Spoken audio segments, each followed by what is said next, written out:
नमस्कार दोस्तों, स्वागत है आपका अपना ही यूट्यूब चैनल टुडे एग्जाम पर। दोस्तों, जैसा कि ये अभी एसएससी फेज 11 के लिए जो है प्रैक्टिस सेट की वीडियो आप लोगों को प्रोवाइड करा रहा था, इसके तहत ये अगली वीडियो आप लोगों के लिए। तो जिनको भी फेज 11 की एग्जाम देना है ज़रूर देखें और सभी एक्स्ट्रा बातों को ज़रूर से ज़रूर ध्यान रखें। दोस्तों, मैंने एक बात और कहा था कि जिन्होंने भी एसएससी एमटीएस की पूरी एनालिसिस अटेंड किए होंगे, एसएससी एमटीएस के ऊपर जो प्रैक्टिस सेट की 37 वीडियो है वो देखे होंगे, सीजीएल के ऊपर जो हम 12 से 14 वीडियो प्रोवाइड कराए वो देखे होंगे और पीडीएफ से अपनी प्रैक्टिस कर लिए होंगे, तो उनके लिए फेज 11 कुछ भी नहीं है जी, कुछ भी नहीं। लेकिन इतना करे तब ना। बच्चे को क्या लगता है, हेडिंग होनी चाहिए मेरे पर्सनल एग्जाम के मतलब जो देना है उसकी हेडिंग होनी चाहिए। फिलहाल तो मैं ये फेज 11 के लिए बना रहा हूँ, लेकिन ये सबको काम आएगी, ठीक है। क्योंकि जो टीसीएस एग्जाम कराते हैं लगभग क्वेश्चन की लेवल थोड़ी बहुत ऊपर नीचे होती है, पैटर्न सेम होती है। चलिए शुरू करते हैं आज का ये वीडियो, है ना। पहला जो हमारा प्रश्न है, पोंगल तमिलनाडु का प्रमुख त्योहार है, ये सभी जानते हैं, जो 4 दिनों तक चलती है ना। पोंगल के चौथे दिन को क्या कहा जाता है? देखिए, तमिलनाडु की त्योहार है पोंगल, जो कब होती है? मकर संक्रांति के समय होती है। और मकर संक्रांति किस महीने में मनाई जाती है ये भी पूछा गया है आपसे। तो मकर संक्रांति आपका जनवरी महीना में मनाया जाता है। कब मनाया जाता है? जनवरी में, 14 या 15 जनवरी को, ठीक है। तो उसी समय जब बिहार उत्तर प्रदेश मकर संक्रांति सेलिब्रेट कर रहा होता है, उसी समय आपका गुजरात उत्तरायण सेलिब्रेट कर रहा होता है ना। उसी समय केरल आपका मकर बिलक्कू सेलिब्रेट कर रहा होता है। उसी समय तमिलनाडु के अंदर ये पोंगल त्योहार होती है, जो 4 दिनों तक चलती है, ठीक है। इस 4 दिनों में आपसे अंतिम दिन का नाम पूछा गया है, जिसे कन्नुम पोंगल कहा जाता है। क्या कहा जाता है? कन्नुम पोंगल। देखिए, पोंगल में किस देवी देवता की पूजा होती है? वैसे सबसे बड़ी देवता जो है इसमें सूर्य को माना गया है, लेकिन ऐसा नहीं है कि इसमें खाली सूर्य की पूजा होती है। अगर सीधे सीधे आपसे पूछे कि भाई पोंगल में किस देवता की पूजा होती है या देवी की पूजा होती है, तो आप बताएंगे सूर्य की पूजा होता है, जो मैंने पहले भी बता रखा है। लेकिन अगर और गहराई में जाके आपसे एग्जामिनर क्वेश्चन पूछ ले, मैं सीजीएल लेवल की बात कर रहा हूँ, ऐसे क्वेश्चन सीजीएल में आते हैं, है ना, कि भाई जो पोंगल की पहला दिन होती है उसमें किसकी पूजा होती है? तो भोगी पोंगल, पोंगल के पहले दिन का नाम है। जो 4 दिन हो रहा था ना, ये 4 दिन के अलग अलग नाम है जी। तो भोगी पोंगल में भगवान इंद्र की पूजा होती है। सूर्य पोंगल नाम से स्पष्ट है, तो दूसरे दिन जो है सबसे महत्वपूर्ण पोंगल का दिन होता है और इसमें सूर्य की पूजा होती है। मुट्टू पोंगल में गौ माता की पूजा यानी गाय की पूजा होती है। और कन्नुम पोंगल जो है सबसे मिलते जुलते हुए पोंगल जो है समाप्त हो जाती है, ठीक है। तो यहाँ पे 3 चीज हो गई, इंद्र, सूर्य और गाय, इन तीनों की पूजा होती है पोंगल के अंदर। इसके अलावा पोंगल जो है मकर संक्रांति के समय तमिलनाडु में मनाया जाता है। मैंने अभी भी बात करा, भगवान सूर्य की पूजा होती है, क्योंकि इसकी जो है विशेष स्थान है, क्योंकि चारों दिनों में सबसे महत्व दूसरा दिन ही रखता है पोंगल के अंदर, है ना। देखिए, पोंगल का जो शाब्दिक अर्थ होता है ना, इसका मतलब होता है उबालना, उबालना समथिंग, कुछ भी उबालना जो है पोंगल कहते हैं तमिल भाषा में। इसके अलावा तमिलनाडु की अन्य त्योहार जो है, ये आपका थाईपूसम है, जलीकुट्टू है, पोतांदू है, जिसमें पोतांदू क्या है? तमिलनाडु का नववर्ष है। तमिलनाडु का नववर्ष है, आपको नहीं भूलना है जी, है ना। तमिलनाडु को नववर्ष है। जिस प्रकार तमिलनाडु में नववर्ष को पोतांदू कहते हैं, उसी प्रकार से केरला में नववर्ष को विशु कहते हैं। क्या कहते हैं? विशु कहते हैं। उसी प्रकार से अगर आप और भी आगे हटते तो उगादी जो है, आप ऊपर थोड़ा सा जाए तो उगादी जो है ये आपका कर्नाटक, आंध्र प्रदेश और तेलंगाना के अंदर नववर्ष को कहा जाता है उगादी। महाराष्ट्र में जाएंगे तो गुड़ी पाड़वा कहा जाएगा। तो इस प्रकार से आप इसे ध्यान रख सकते हैं। मैंने आपको सीट जो है नक्शा के साथ प्रोवाइड करा दिया था। इसके अलावा अगला जो है हमारा, तमिलनाडु की बात हो रही है तो भारत और श्रीलंका की जो सीमा रेखा है, पाक जल डमरू मठ, मन्नार की खाड़ी और राम सेतु, ये तमिलनाडु के आसपास से ही बैफरकेट होता है। तो इसीलिए इसका भी जरूरी यहाँ पे जिक्र करना समझा, ताकि आप रिलेट करके पढ़ सको। मेरा यही पढ़ाने का वो स्टाइल है कि भाई मैं रिलेट करता हूँ चीज़ों को, जिससे आपका चीज़ ज़्यादा दिन तक याद रहती है। अगला जो हमारा प्रश्न है, ओजोन परत की क्षरण से रोकथाम हेतु मॉन्ट्रियल प्रोटोकॉल कब हुआ था? देखिए, ओजोन परत, ओजोन को जो क्षति पहुंचाने वाला जो भी एजेंट है, उनके जो है इस्तेमाल पर रोकथाम या पूर्णतः रोकथाम लगाने की पर्पज से एक बैठक होती है, जिसको मॉन्ट्रियल प्रोटोकॉल का कहा जाता है ना। तो ये कब हुआ था? 1987 में, है ना। 1987 में। ये मॉन्ट्रियल कहाँ पे है? तो ये कनाडा के अंदर है ना। मोनेट्रो कहाँ पे है? तो कनाडा के अंदर है। ओजोन गैस का सूत्र आपसे डायरेक्ट पूछ लिया है हाल के एग्जाम में टीसीएस, तो O3 होता है, इसे भी ध्यान रखेंगे। ओजोन परत जो है हमें अल्ट्रा वायलेट रेज से जो है हमें बचत करती है, मतलब हमें रक्षा करती है। इसके अलावा ओजोन दिवस जो है 16 सितंबर को मनाया जाता है ना। ओजोन परत की मोटाई किससे मापते हैं? तो डाप्सन इकाई में मापते हैं, इसे भी ध्यान रखेंगे। ओजोन परत को हानि कौन पहुंचाता है भाई? क्लोरोफ्लोरोकार्बन पहुंचाता है। क्लोरोफ्लोरोकार्बन जो है ओजोन परत को हानि पहुंचाता है। क्लोरीन गैस भी ओजोन परत को हानि पहुंचाएगा, क्योंकि क्लोरोफ्लोरोकार्बन में कहीं ना कहीं क्लोरीन इंक्लूड है। इसका मतलब जो जननी है वो इसमें क्लोरीन भी शामिल है भाई, तो क्लोरीन भी हानि पहुंचा सकता है। एक बार ऑप्शन में ऐसे ही ओजोन को निम्नलिखित में से किस गैस से मतलब खतरा है? ऑप्शन में क्लोरीन है, लेकिन क्लोरोफ्लोरोकार्बन नहीं है, तो क्लोरीन ही वहां पे आंसर हो जाता, कोई बड़ी बात नहीं है। इसके अलावा ऑक्सीजन में ओजोन में ऑक्सीजन के कितने अणु होते हैं? 3 अणु होते हैं, जैसे मैंने अभी लिख के दिखाया था। ओजोन गैस किस धातु को जो है चमक के कम कर देता है? तो ये आपका चांदी धातु का जो है चमक को कम कर देता है ओजोन, है ना, चांदी, जिसकी सूत्र एजेंटम होती है। इसके अलावा अगला प्रश्न है हमारा, सती प्रथा का अंत करने के समय अंग्रेज गवर्नर कौन थे? देखिए, सती प्रथा का अंत करने के समय अंग्रेज गवर्नर जो है आपका लॉर्ड विलियम बेंटिक थे। ये कब हुए थे? 1829 में सती प्रथा का अंत किया गया था। किसके प्रयास से? राजा राम मोहन राय के प्रयास से किया गया था। ठीक है, राजा राम मोहन राय के प्रयास से जो है सती प्रथा का अंत करा गया था। ठीक है, इसके अलावा राजा राम मोहन राय के बारे में मैंने बहुत कुछ बताया जो आपको ध्यान रखना चाहिए। देखिए, ये एग्जाम तो बहुत बड़े लेवल का नहीं है, सीजीएल से नीचे का ही है, और एसएससी की एक खासियत रहती है कि 25 क्वेश्चन में से 7 से 8 क्वेश्चन ऐसा रहेगा कि जो बच्चा एक को दिन नहीं पढ़ता है, भर दिन खाता घूमता रहता है, वो भी बना लेगा, है ना। बाद बाकी के क्वेश्चन पे फाइट होती है। ठीक है, तो इसीलिए राजा राम मोहन राय वाला क्वेश्चन, सती प्रथा वाला क्वेश्चन भी आ सकती है, ऐसी कोई बात नहीं है कि ये इजी है तो नहीं आएगा। सती प्रथा राजा राम मोहन राय के प्रयास से मतलब समाप्त हुआ। राजा राम मोहन राय ब्रह्म समाज कब? 1828 में। इसके अलावा आत्मीय सभा कब? 1815 में। इनसे जुड़े रहे। इसके अलावा संवाद कौमुदी नामक जो है पत्रिका का संपादन किए। राजा राम मोहन राय को राजा की उपाधि जो है अकबर सेकंड ने दिया था, है ना। इसके अलावा राजा राम मोहन राय जो है आधुनिक भारत का जनक कहलाते हैं, आधुनिक भारत का पिता कहलाते हैं। ये सब ध्यान रखेंगे। 1857 के विद्रोह के समय अंग्रेज गवर्नर जो है लॉर्ड कैनिंग थे। यहाँ पे जैसे सती प्रथा के अंत होने के समय पूछा गया था कि एमटीएस में कि कौन थे गवर्नर, उसी स्टाइल में आपसे हो सकता है कि पूछा जाए 1857 के विद्रोह के समय गवर्नर कौन थे? तो कैनिंग थे। जालियांवाला बाग हत्याकांड के समय जो है जालियांवाला उल्टा होना चाहिए, जालियांवाला बाग हत्याकांड के समय जो है आपका गवर्नर कौन था? तो इस प्रकार से भी आपसे जो है पूछा जा सकता है। तो आपका चेम्सफोर्ड हो जाएगा, चेम्सफोर्ड, है ना, चेम्सफोर्ड। इसी प्रकार से बहुत सारे चीज पूछे जा सकते हैं जी। आजादी के समय के अंतिम गवर्नर कौन थे, है ना। तो ये सब जो है थोड़ा बहुत आपको जरूर ध्यान रखना चाहिए, है ना। इसके अलावा विनेगर या सिरका का रासायनिक नाम क्या होता है? तो भाई इसे एसिटिक एसिड कहते हैं। इसका सूत्र भी आपको आना चाहिए। कुछ ऐसे चीज है जिसकी सूत्र आना चाहिए, जैसे आपका सोडियम क्लोराइड का आना चाहिए, NaCl सोडियम क्लोराइड। कल मैंने आपको इसी लेख में पढ़ाया था, यानी यही फेज 11 के लिए वीडियो जिसमें बनाया था, इसमें मैं बताया था कि जो समुद्री जल होती है नहीं, वो फेज 11 का नहीं, सीजीएल का था। समुद्री जल होती है, इसमें सबसे अधिक लवण के कई फॉर्म घुले होते हैं, लेकिन सबसे अधिक लवण के फॉर्म जो है NaCl घुले होते हैं। क्या घुले होते हैं? NaCl सबसे ज्यादा घुले रहते हैं समुद्री जल में, है ना। मैग्नीशियम क्लोराइड भी रहते हैं, सोडियम क्लोराइड भी रहते हैं, सोडियम सल्फेट भी रहते हैं, मैग्नीशियम सल्फेट भी रहते हैं। ये सब घुले रहते हैं समुद्री जल में। और मैंने ये भी बताया कि समुद्री जल को किस प्रक्रिया से शुद्ध किया जाता है? डिस्टिलेशन, आसवन प्रक्रिया से शुद्ध किया जाता है। देखिए दोस्तों, आपको मैं जो भी वीडियो प्रोवाइड कराता हूँ जरूर से जरूर वॉच करें। आप एग्जाम जब अटेंड करेंगे, एग्जाम जब देंगे, तो इसकी फायदा आपको वहां पे समझ में आएगी, हमारे और किसी के कहने से कम समझ में आएगी। ठीक है, तो वीडियो जरूर अटेंड करें, टाइम है तो। अगर टाइम नहीं है तो भैया तब तो कोई बात ही नहीं है। ठीक है, इसके अलावा एसिटिक एसिड का इस्तेमाल खाना बनाने, दवाई बनाने इत्यादि में किया जाता है। एसिटिक एसिड जैसे अभी आपने देखा, इसका सूत्र CH3COOH है। मैंने कहा कुछ एक चीजों का सूत्र आपको जरूर याद होना चाहिए, जैसे मैंने अभी सोडियम क्लोराइड का सूत्र लिखा था, वैसे ही आपका मैग्नीशियम हाइड्रोक्साइड का सूत्र आपको याद होना चाहिए, जिसे मिल्क ऑफ मैग्नीशिया कहा जाता है ना। इसके अलावा आपका जो है कैल्शियम कार्बोनेट, है ना, कैल्शियम कार्बोनेट, है ना, इसे संगमरमर कहते हैं। इसे भी सूत्र ध्यान रखना चाहिए। संगमरमर किस प्रकार की चट्टान है? मेटामॉर्फिक चट्टान है, ये भी पूछा जाता है।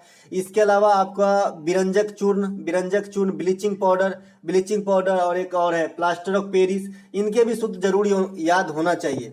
CaOCl का हॉल्ट ट्वाइस आपका जो है ये विरंजक चूर्ण है। कैल्शियम हाइपोक्लोराइट इसे कहते हैं, जिसे आम भाषा में ब्लीचिंग पाउडर, मतलब रासायनिक भाषा में ब्लीचिंग पाउडर, आम भाषा में विरंजक चूर्ण, और बढ़िया शुद्ध से रसायन में बोलेंगे तो कैल्शियम हाइपोक्लोराइट। विरंजक चूर्ण और ब्लीचिंग पाउडर जो है ना, उसे बाजारू भाषा भी कह सकते हो, ठीक है।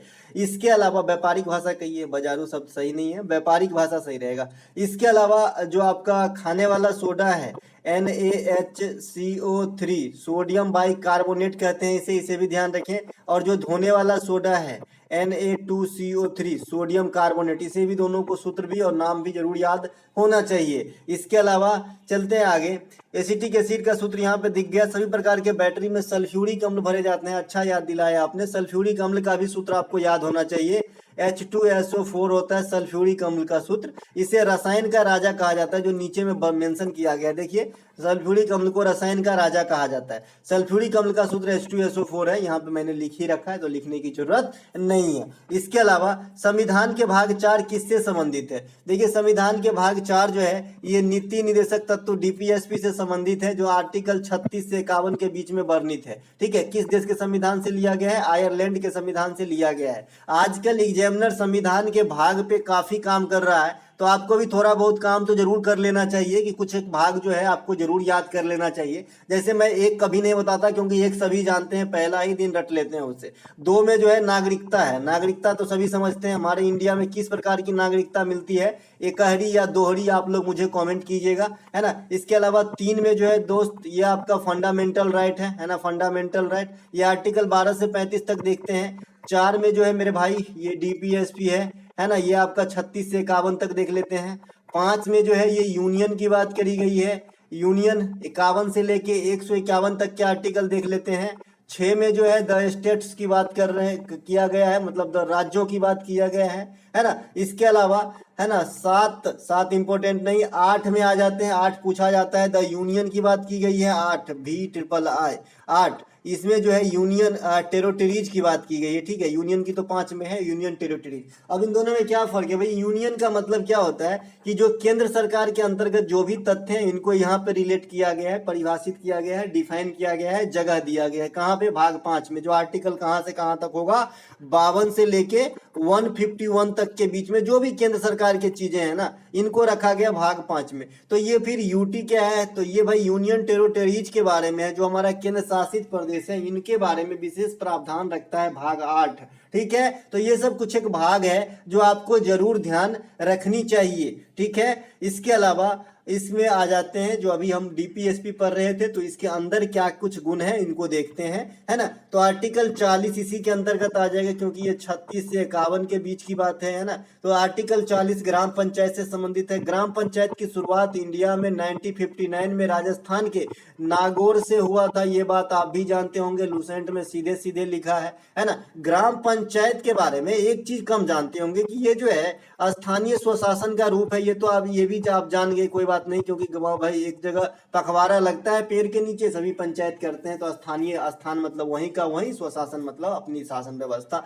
इसके अलावा ये किस सिद्धांत पे कार्य करता है, कई दफा पूछा गया है, तो आप बताइएगा। ये लोकतांत्रिक विकेंद्रीकरण के सिद्धांत पे कार्य करता है। जिस स्टाइल में मैंने यहाँ पे हिंदी बताया है, उसी स्टाइल में आपको एग्जाम में लिखा रहेगा कि ग्राम पंचायत किस सिद्धांत पे कार्य करता है, लोकतांत्रिक विकेंद्रीकरण के सिद्धांत पे कार्य करता है। अच्छा, नीति तत्व के बारे में यानी DPSP के बारे में एक चीज और बता दूं, आपसे पूछा जाता है कि इसका मुख्य उद्देश्य क्या है, तो राज्य को कल्याणकारी बनाना या फिर कल्याणकारी राज्य की स्थापना करना, इनका मुख्य उद्देश्य किसका?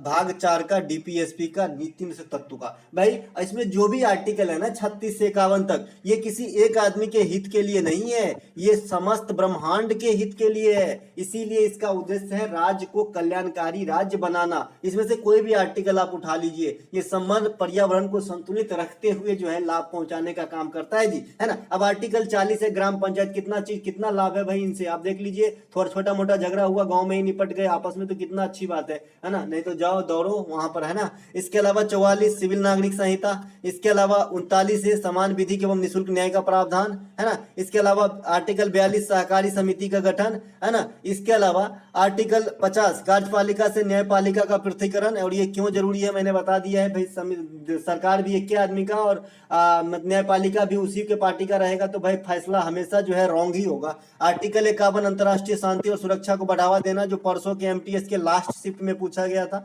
और आर्टिकल 51 के ये जो है इसमें मौलिक कर्तव्य है, और मौलिक कर्तव्य जो 11 प्रकार के हैं, आर्टिकल 51 के ए के अंदर भी इस प्रकार से जो है 11 ढांचा बनाए गए हैं, जिसके अंदर अलग अलग मौलिक कर्तव्य को रखे गए हैं। तो आपको देख लेना है, मैंने पीडीएफ दे दिया है। और मौलिक कर्तव्य, अच्छा कल का पीडीएफ बाकी है, आज भेज देंगे भाई, है ना। भूल गया था भाई, है ना। और ये पीडीएफ जो है आपको मैं अगले दिन ही सवेरे दे देता हूं। तो बहुत सारे बच्चे सिर्फ आएंगे, उनका एक ही काम है, पीडीएफ क्यों नहीं देते आप, बस इतनी सी लिख के चले जाएंगे। मैं ये जान रहा हूं कि वो कौन लोग हैं, लेकिन ज्यादा बात करना ठीक नहीं रहेगा, इसलिए मैं कुछ जवाब नहीं देता, बस सीधे सीधे जवाब दे देता हूँ। जाके टेलीग्राम पे देखिए, आपको पीडीएफ जो है अपलोडेड मिलेगा, है ना। इसके अलावा जो मौलिक कर्तव्य है ना, ये तो कैसे जोड़ा गया, कब जोड़ा गया, कौन से अमेंडमेंट से जोड़ा गया, किस समिति के द्वारा जोड़ा गया, कितने प्रकार के जोड़े गए थे उस समय, ये सब तो मैं बता रखा हूं। तो मैं सीधे आगे निकलूं।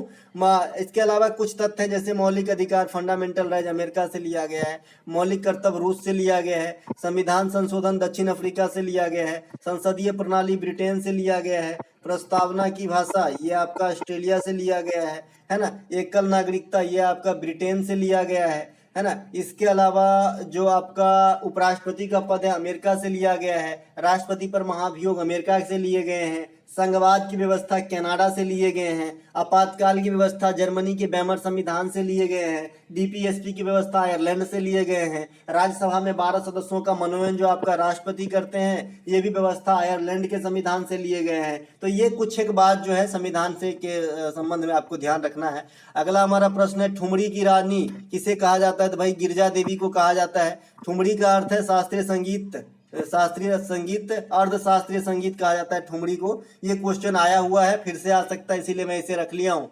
गिरजा देवी को 2016 में पद्म विभूषण, 1989 में पद्म भूषण तथा 1972 में पद्म श्री से सम्मानित किया गया था। पांडवानी लोक गायन के प्रचलित गायिका आपका तीजन बाई, पुनिया बाई, लक्ष्मी बाई। तो यहाँ पे देख लीजिए, इनके तीनों में नाम में बाई लगा हुआ है। सबसे ज्यादा फेमस तीजन बाई है। तीजन के बाई के बारे में डायरेक्ट पूछा जाता है कि ये किस लोक गायन या कला से जुड़े हुए हैं, तो पंडवानी। और पंडवानी कहाँ के हैं, तो छत्तीसगढ़ के हैं। छत्तीसगढ़ के कुछ अन्य नृत्य, पंडवानी, कर्मा, राउत नाचा, सुआ, इसकी यहाँ पे एक झूमर भी है जो झारखंड में भी होती है ना, और आपका छत्तीसगढ़ में भी होती है, क्योंकि छत्तीसगढ़ राज्य से जो है लोक नृत्य काफी पूछे जाते हैं, और राजस्थान से भी कलवेलिया वगैरह, गोटीपुआ उड़ीसा के, है ना। कलवेलिया तो बहुत पूछे गए हाल फिलहाल में टीसीएस के द्वारा, गुलाबो सपेरा कह कहकर, है ना। सुल्तान जौहर कप का संबंध किस खेल से है, तो हॉकी से है। हॉकी से संबंधित अन्य ट्रॉफी, मेजर ध्यानचंद ट्रॉफी, है ना, बेटन कप, है ना, Rangaswamy cup, Aga Khan cup, Wellington cup, Indira Gandhi gold cup, ये सभी के सभी हॉकी खेल से संबंधित है, तो इसे भी ध्यान रखेंगे। इंडिया को हॉकी के अंदर जो पहला गोल्ड मिला था ओलंपिक के अंदर, ये आपका 1928 में एम्स्टर्डम ओलंपिक में मिला था। और इंडिया को अब तक 8 गोल्ड सिर्फ हॉकी के अंदर मिला है, और 2 गोल्ड है ओलंपिक में, एक जो है अभिनव बिंद्रा के द्वारा और एक आपका नीरज चोपड़ा के द्वारा। तो टोटल हो गया 8, एक 9, एक 10 गो गोल्ड। तो 10 गो गोल्ड इंडिया को ओलंपिक में मिला है। इसके अलावा हॉकी के जादूगर मेजर ध्यानचंद के जन्मदिन पे 29 अगस्त को राष्ट्रीय खेल दिवस के रूप में मनाते हैं, तो इसे भी ध्यान रखेंगे। अगर आपसे विश्व खेल दिवस पूछा जाता है तो 6 अप्रैल को विश्व खेल दिवस के रूप में मनाते हैं। अगला प्रश्न हमारा, गिर वन्य जीव अभयारण्य निम्नलिखित में से किस जानवर के संरक्षण के लिए जाना जाता है, तो भाई शेर के लिए जाना जाता है। गिर वन्य जीव अभयारण्य कहाँ पे है, गुजरात के अंदर है ना। गुजरात के अंदर बंसदा नेशनल पार्क भी है, तो इसे भी ध्यान रखेंगे। इसके अलावा आज ही मैंने बताया था कि देश में सबसे अधिक नेशनल पार्क जो है ये आपका मध्य प्रदेश में है ना। कुछ नेशनल पार्क जैसे Sanjay national park, Kanha national park, Bandhavgarh national park, Bandhavgarh हाल फिलहाल में ज्यादा पूछ रहे हैं, क्योंकि यहाँ पे यहाँ पे जो है बौद्ध धर्म से संबंधित पुरातात्विक साक्ष्य प्राप्त हुआ है, तो ज्यादा पूछे जा रहे हैं बांधवगढ़, है ना। ये भी नेशनल पार्क में है, मतलब मध्य प्रदेश में है। और देश में सबसे अधिक नेशनल पार्क भी मध्य प्रदेश में है। देश में सबसे बड़ी नेशनल पार्क हेमीस है, जो लद्दाख के हिस्से में आ गया है। और सबसे ज्यादा आपका वन्य जीव अभयारण्य वाइल्ड लाइफ सेंचुरी ये आपका जो है अंडमान निकोबार में है। ये वन्य जीव अभयारण्य क्या होती है, नेशनल पार्क, टाइगर रिजर्व क्या होता है, हाथी रिजर्व क्या होता है, मैं आपको बता रखा हूँ छोटे छोटे भागों में,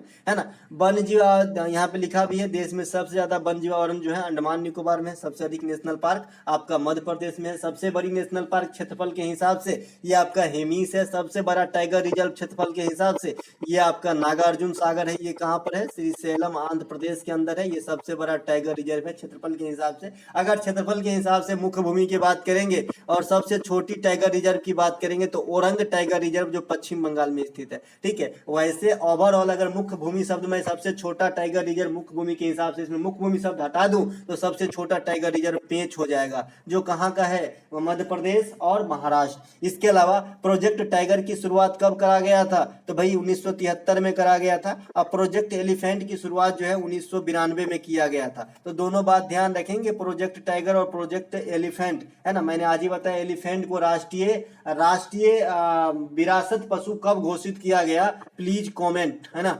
ये आप कमेंट कीजिएगा कि हाथी को जो है राष्ट्रीय विरासत के पशु कब घोषित किए गए, है ना। इसके अलावा मालगुडी डेज के लेखक कौन है, तो आर के नारायण है। आर के नारायण के कुछ अन्य पुस्तक जैसे गाइड है, इंग्लिश टीचर है, मालगुडी डेज है, ये सभी के सभी आर के नारायण के द्वारा लिखे गए हैं। सूरज का सातवां घोड़ा धर्मवीर भारती साहब ने लिखे हैं। यह द हाउस फॉर मिस्टर विश्वास बी.एस. नैपाल की प्रमुख पुस्तक है। एन एरिया ऑफ डार्कनेस भी बी.एस. नैपाल ही लिखे हैं। लेकिन इन इरा ऑफ डार्कनेस जो अगर यहाँ से एरिया को काट के इरा कर दें तो इसका आंसर जो है इस किताब का एन इरा ऑफ डार्कनेस ये हो जाएगा शशि थरूर। गोदान के लेखक प्रेमचंद्र है। इसमें होरा नामक एक कैरेक्टर होता है, काफी जो है मतलब मार्मिक चित्रण किया है। इसको तो मैं पर्सनली 3-4 बार देखा हूँ, यूट्यूब पे है। इनमें हीरो जो है शाहिद कपूर के पापा पंकज कपूर जो है होरा का रोल किया है ना। गीतांजलि के लेखक जो है आपका रविन्द्रनाथ टैगोर है। इन्हीं के कारण जो है 1913 में इन्हें नोबेल पुरस्कार साहित्य के क्षेत्र में दिया गया था, जो प्रथम नोबेल पुरस्कार जो है विजेता बने थे इंडिया के लिए।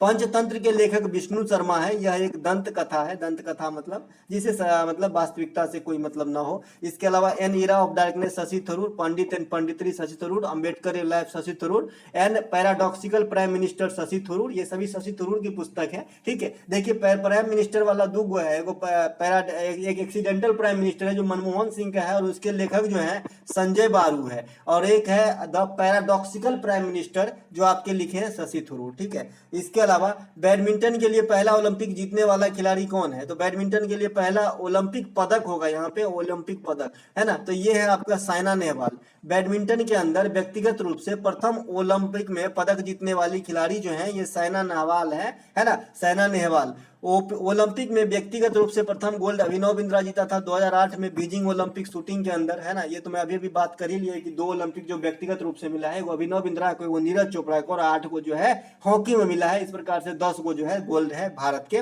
पास। ओलंपिक में कोई भी पदक जीतने वाली प्रथम महिला कर्नो मल्लेश्वरी की कौन सी खेल खेलती थी, वेट लिफ्टिंग, ठीक है। ये भारत को जो 10 गोल्ड मिला है इसके बारे में यहाँ लिखा है और कुछ भी नहीं। ओलंपिक की शुरुआत 1896 में एथेंस से हुआ था। भारत जो भाग लेना स्टार्ट किया है ये 1900 के ओलंपिक से भाग लेना स्टार्ट किया है जो पेरिस के अंदर हुआ है।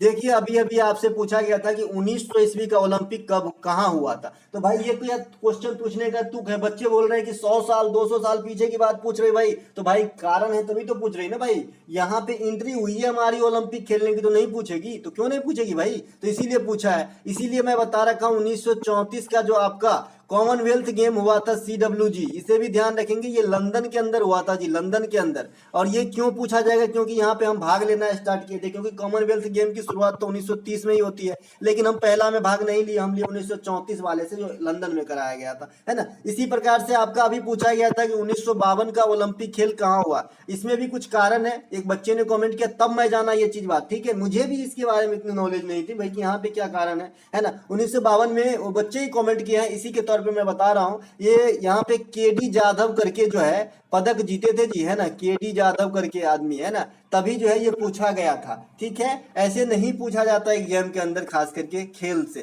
ठीक है, 2024 के ग्रीष्मकालीन ओलंपिक का आयोजन जो है ये पेरिस में होना है ना, तो ये भी ध्यान रखना है। राष्ट्रीय जलमार्ग 2 किस नदी पे है? तो ब्रह्मपुत्र नदी पे स्थित है राष्ट्रीय जलमार्ग 2, है ना। राष्ट्रीय जलमार्ग जो है गंगा भागीरथी प्रणाली इलाहाबाद से हल्दिया को जोड़ने का काम करता है। ये एक राष्ट्रीय जलमार्ग 1 जो है ये इलाहाबाद से हल्दिया को जोड़ने का काम करता है ना। वर्तमान में गजेंद्र सिंह शेखावत जो है केंद्रीय जल शक्ति मंत्रालय के मंत्री है जी, इसे भी ध्यान रखेंगे।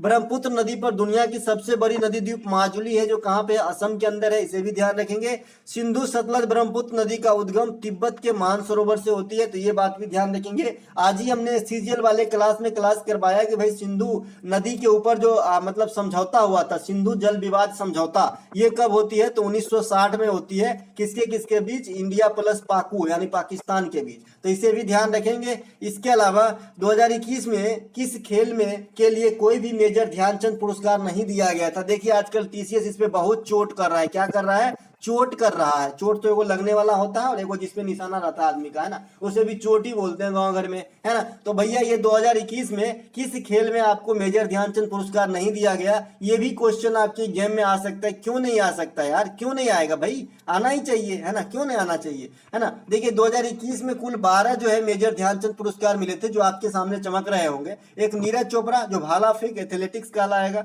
सुनील छेत्री फुटबॉल में, पीआर श्रीजेश हॉकी में, मिताली राज क्रिकेट के अंदर, है ना।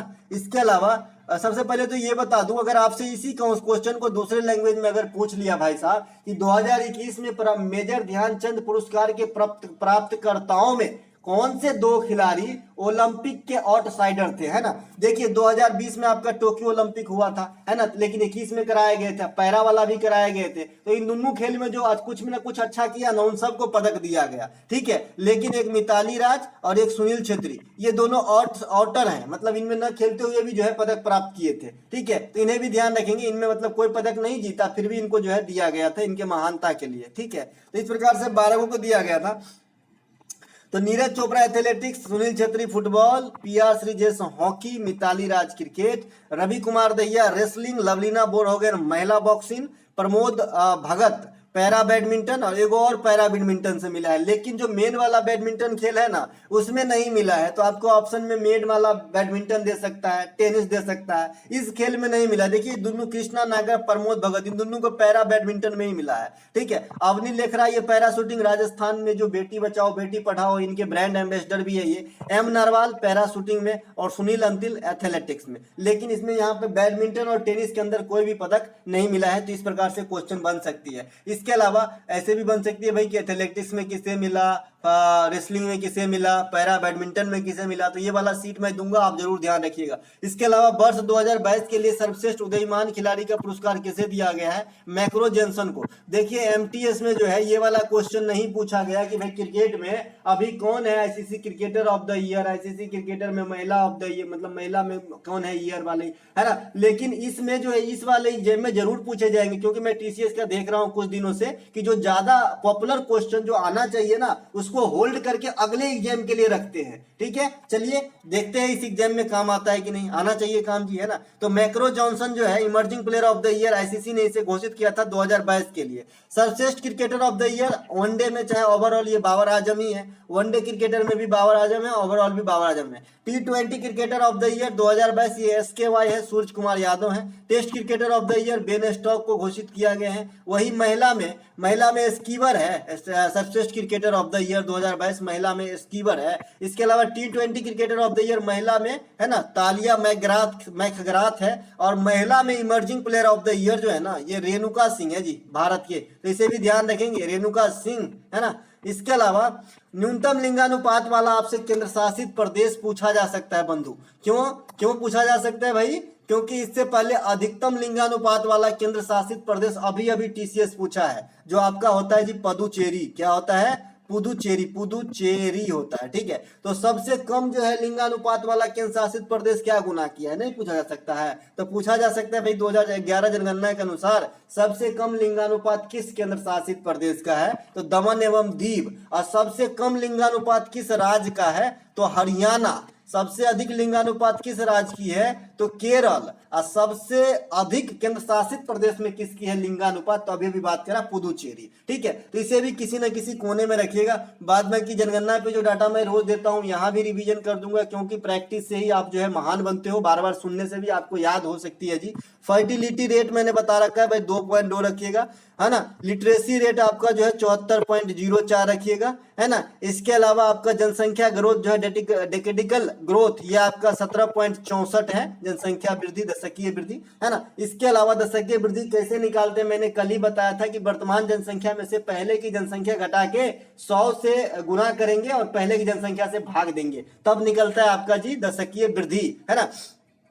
इसके अलावा पर घनत्व कितना है 382, लिंगानुपात सेक्स रेशियो कितना है 943। तो ये सब जो है जनगणना के कुछ आंकड़े हैं जो ध्यान रखें। इसके अलावा हिमालय की सबसे बाहरी श्रेणी कौन सी है भाई, तो हिमालय की सबसे बाहरी श्रेणी अभी अभी आपके एमटीएस में इसी क्वेश्चन को थोड़ा लैंग्वेज चेंज करके पूछा गया था, मैंने भी रखा है। हिमालय की सबसे बाहरी श्रेणी है शिवालिक। शिवालिक सबसे बाहरी श्रेणी के साथ साथ ये सौदर्न मोस्ट श्रेणी है, ये सबसे दक्षिणी श्रेणी भी है, इसे भी ध्यान रखेंगे। इसके अलावा हिमालय दुनिया का सबसे नवीन बलित पर्वत है, ये तो आप भी जानते हैं, है ना। जो बलित पर्वत है न्यू फोल्डेड माउंटेन है, बहुत जवान पर्वत है ये, है ना। सबसे ऊंची चोटी माउंट एवरेस्ट है जो नेपाल में है, नेपाल में इसे सगरमाथा कहा जाता है। एंडीज पर्वतमाला दुनिया की सबसे ऊंची पर्वतमाला, मतलब बड़ी पर्वतमाला है, विस्तृत पर्वतमाला है, ठीक है, जो दक्षिण अमेरिका में है। हिमालय एशिया नेपाल में स्थित, जबकि एनडीए, अच्छा, हिमालय एशिया नेपाल में स्थित है, जबकि जो है आपका एंडीज जो है दक्षिण अमेरिका महाद्वीप में स्थित है, यही अलग से लिखा गया है।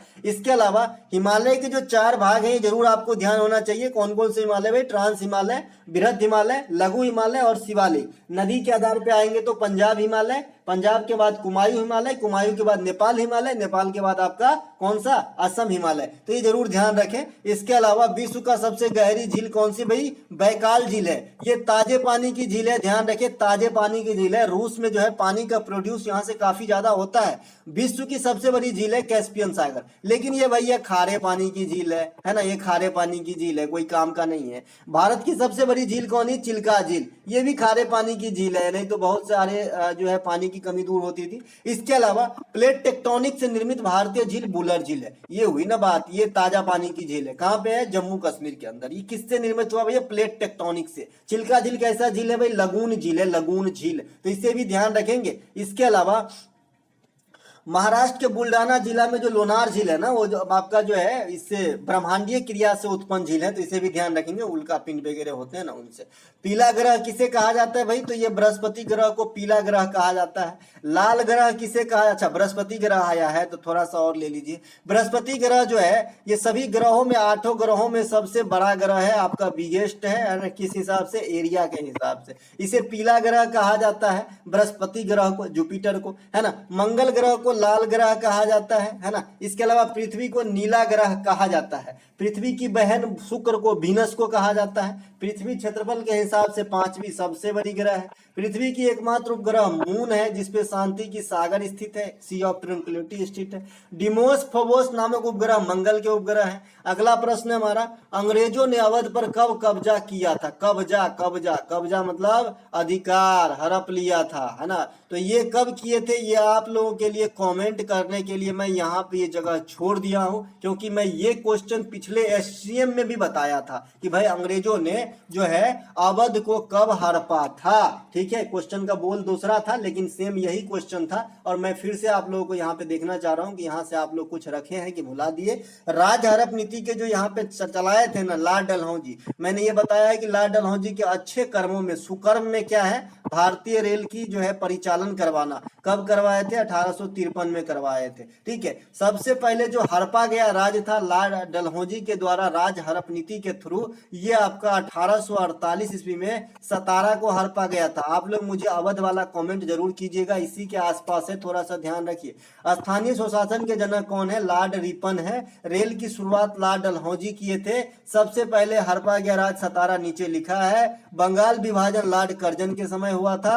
कब हुआ था? 1905 में। बंगाल विभाजन कब निरस्त हुआ था? 1911 में। किसके समय? लॉर्ड हार्डिंग के द्वितीय के समय में। जालियांवाला बाग हत्याकांड 1919 में, चेम्सफोर्ड के काल में, है ना। इसके अलावा आपका जो है सती प्रथा का अंत 1829 में विलियम बेंटिक के काल में। इसके अलावा और कुछ है क्या? इस प्रकार से कांग्रेस की स्थापना 1885 में लॉर्ड डफरिन के काल में, है ना। तो ये सब कुछ बातें हैं जो आपको जो है ध्यान रखना होगा। इसके अलावा चलते हैं आगे हम, है ना। गिरनार पहाड़ी कहाँ स्थित है? भैया गिरनार पहाड़ी जो है ये आपका गुजरात के अंदर स्थित है। कहाँ पे स्थित है? गुजरात के स्थित। एक पूछता है कि काठियावाड़ी प्रायद्वीप कहाँ स्थित है? काठियावाड़ी प्रायद्वीप कहाँ स्थित है? तो ये भी गुजरात के अंदर स्थित है। एक पूछता है कि भाई कच्छ के रण जो भूमि है ये कहाँ पे है? तो ये भी गुजरात के अंदर है। तो ये सब गुजरात के अंदर है, ध्यान रखें। इसके अलावा गुजरात के अंदर काफी कुछ है जो आपके टीसीएस हाल फिलहाल में अपनी नजर फैलाया, जैसे पालीताना का जैन मंदिर है, गुजरात के अंदर है। इसके अलावा मोढेरा में एक सूर्य मंदिर है, मोढेरा का सूर्य मंदिर, ये भी गुजरात में है।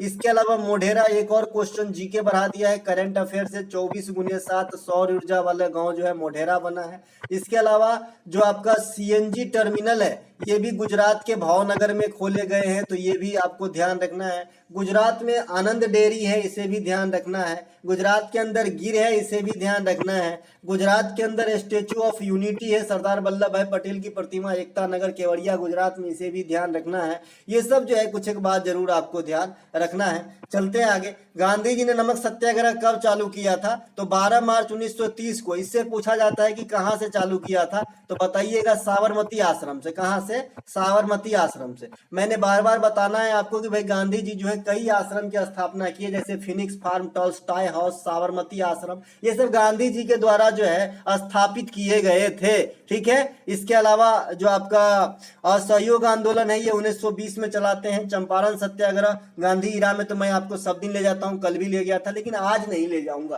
क्योंकि सब दिन जो है एक ही चीज पे 1.5 मिनट खर्च करना सही नहीं है। असहयोग आंदोलन 1920, चंपारण सत्याग्रह 1917, भारत छोड़ो आंदोलन 1942। मैंने गांधी जी के मतलब दक्षिण अफ्रीका जाके आने और लौटने और मृत्यु तक का सारा जो है घटना मैंने कल डिस्क्राइब कर दिया था 1 से 1.5 मिनट में। उसी प्रकार से मैं ब्रह्मपुत्र नदी, गंगा नदी को भी समझा चुका हूं। आप लोगों को कोई प्रॉब्लम नहीं होनी चाहिए, है ना। इसकी जो चीज ज्यादा क्वेश्चन पूछे जाते हैं ना उनमें कोई प्रॉब्लम नहीं होनी चाहिए। जो बच्चे मेरे से जुड़े हुए अब तक संविधान के आर्टिकल, भाग कहां पर क्या है, इस सब में ज्यादा प्रॉब्लम होनी नहीं चाहिए पॉलिटी के अंदर। ठीक है। प्रमुख पुस्तक माय एक्सपेरिमेंट विद ट्रूथ है जो गांधी जी के हैं, हरिजन है, यंग इंडिया है, इंडियन ओपिनियन है ना। ये सब जो है आपके किनके हैं? गांधी जी के पुस्तकों में से हैं। विश्व की सबसे लंबी स्थलीय सीमा वाला देश क्या है? देखिए मैं भारत की स्थलीय सीमा सबसे ज्यादा बड़ा किस देश के साथ लग रहा है? बहुत दिन से टीसीएस जो है पूछ पूछ के थक गया होगा, तो ये भी क्वेश्चन पूछा जा सकता है। तो कनाडा की सबसे लंबी स्थलीय सीमा है पूरे विश्व में। ठीक है। तो भारत की सबसे लंबी सीमा किस देश के साथ है भाई? बांग्लादेश के साथ, बांग्लादेश के साथ। मैंने आपको बता रखा है कि खाली भारत की सीमा पूछे कि कितने देशों के साथ लगती है या फिर भारत के कितने पड़ोसी देश हैं, है ना, तो आपको आंसर देना है 9। ये 9 कौन कौन से होते हैं? अफगानिस्तान, पाकिस्तान, नेपाल, भूटान, बांग्लादेश, म्यांमार, श्रीलंका और एक छूट गया। एक छूट गया भैया, कोई छूट गया भैया? हाँ, भूटान, नेपाल, बांग्लादेश, लिख के बताओ तो ज्यादा अच्छा है। अफगानिस्तान, बांग्लादेश, भूटान, नेपाल, श्रीलंका, मालदीव, बर्मा, है ना। कितना हुआ? 2 2 4 2 6 7, 2 को छूट रहा है। यहाँ पे थोड़ा सा ये हो रही है, बिना लिखे हुए कंफ्यूजन हो रही है। लेकिन अगर आपसे ऐसे पूछे तो 9 बताना है, और जलीय स्थलीय पूछे तो 7 बताना है। स्थलीय अगर पूछेगा ना तब आपको जो है 7 वो बताना है, और खाली पड़ोसी देश पूछ ले तो भाई 9 बताना है, 9, क्योंकि मालदीव और श्रीलंका जो दोनों जलीय सीमा साझा करता है वो भी ऐड हो जाता है। ठीक है। देखिए अभी ध्यान पे नहीं आ रहे हैं 9 वो, है ना, कंफ्यूजन में। चलिए एक बार कोशिश करते हैं, क्यों नहीं आएगा भाई। पाकिस्तान, अफगानिस्तान, नेपाल, भूटान, श्रीलंका, मालदीव, बांग्लादेश, बर्मा। अब कौन सा छूट गया? 2 2 4 2 6 2 8, एगो कोई छूट रहा है ना, एगो कोई छूट रहा है। चलते हैं आगे। अगला जो हमारा है रूस, कनाडा, अमेरिका, चीन, ब्राजील, ऑस्ट्रेलिया। ये जो भी देश के नाम आप देख रहे हैं ये इंडिया से क्षेत्रफल के हिसाब में बड़े हैं। इंडिया का जो नंबर है 7वां नंबर है ना पूरे विश्व में, तो इन्हीं 6 देशों के बाद जो अगला है क्षेत्रफल ये इंडिया का ही है सबसे बड़ा। ठीक है। इसके अलावा भारत की सीमा रेखा सबसे अधिक लंबी बांग्लादेश के साथ लगकर, जो मैंने यहाँ पे लिख भी रखा है, 4096 किलोमीटर की सीमा जो है तय करता है। सबसे छोटका जो है अफगानिस्तान के साथ लगता है। ठीक है।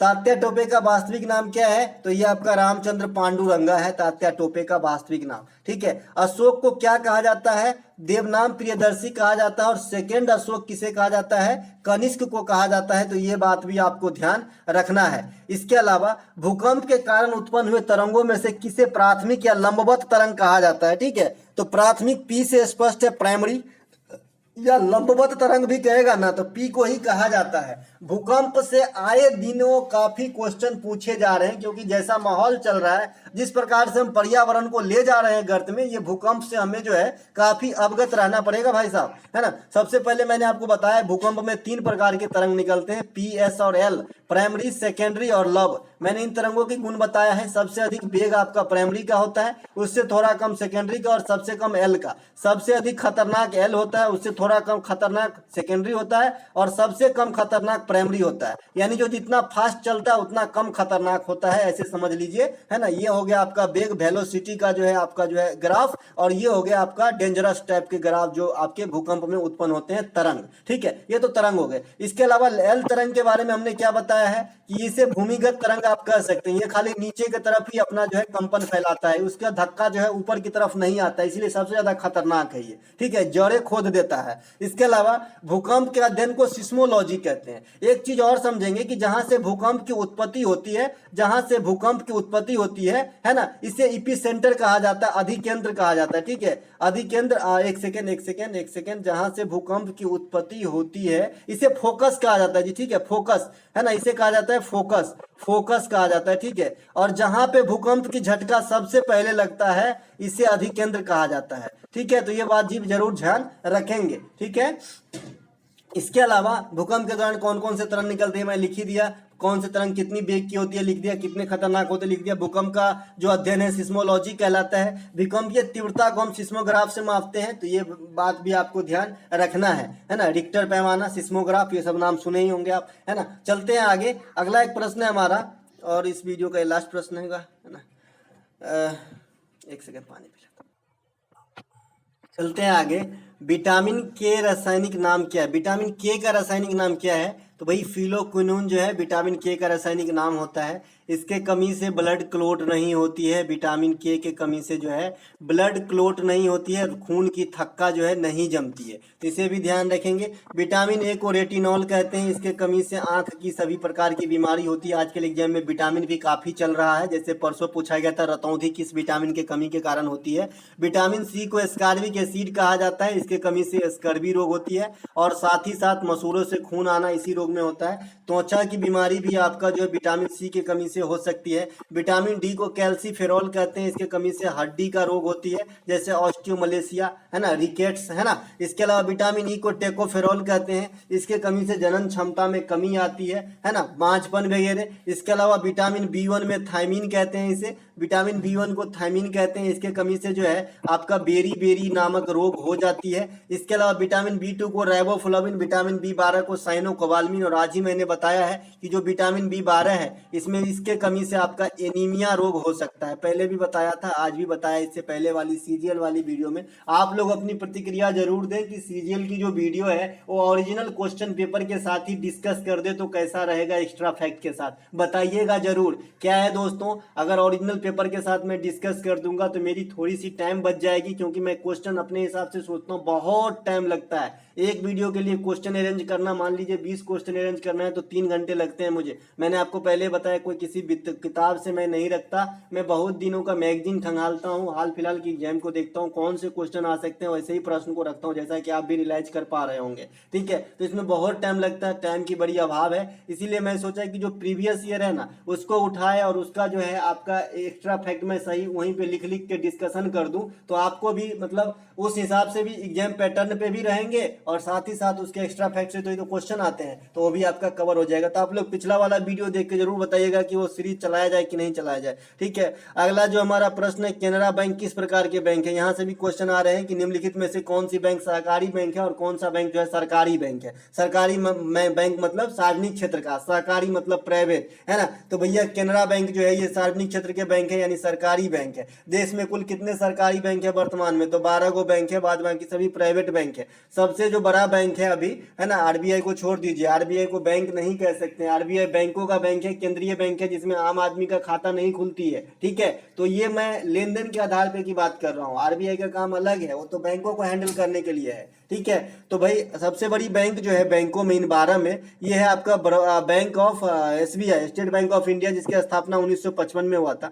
स्टेट बैंक ऑफ इंडिया का पहला नाम इंपीरियल बैंक ऑफ इंडिया था, जो 1921 में बनाए गए थे, ठीक है। अगला जो है हमारा कि अल्फ्रेड पार्क उत्तर प्रदेश में किसकी हत्या हुई थी, तो भैया चंद्रशेखर आजाद साहब की हत्या हुई थी अल्फ्रेड पार्क उत्तर प्रदेश के अंदर, ठीक है। ये कहाँ पे है, इलाहाबाद के पास है ना। इसके अलावा भारत और श्रीलंका के बीच युद्ध अभ्यास कौन सा है, तो मित्र शक्ति। कुछ युद्ध अभ्यास अभी हाल में भी हुए जो मैंने यहाँ पे ऐड करा है, जैसे युद्ध अभ्यास आपका दस्तलिक हुआ है। कौन सा, दस्तलिक। ये किसके किसके बीच हुआ है, भारत और उज्बेकिस्तान के साथ हुआ है। भारत और नेपाल के साथ प्राचीन काल से चलती आ रही है सूर्य किरण नामक युद्ध अभ्यास। हैंड इन हैंड भारत और चाइना बीच में सुस्ता गया था जब चाइना बहुत रुआब झाड़ रहा था। भारत और इंडोनेशिया समुद्र शक्ति, भारत और फ्रांस गरुड़ बरून, ये सब है, ठीक है। तो इस प्रकार से आज ये फेज 11 के ऊपर ये दूसरा वीडियो, अगर आपको अच्छा लगे तो अपने दोस्तों में शेयर कीजिएगा, लाइक कीजिएगा। मिलेंगे हम अगले वीडियो में, तब तक के लिए जय हिंद।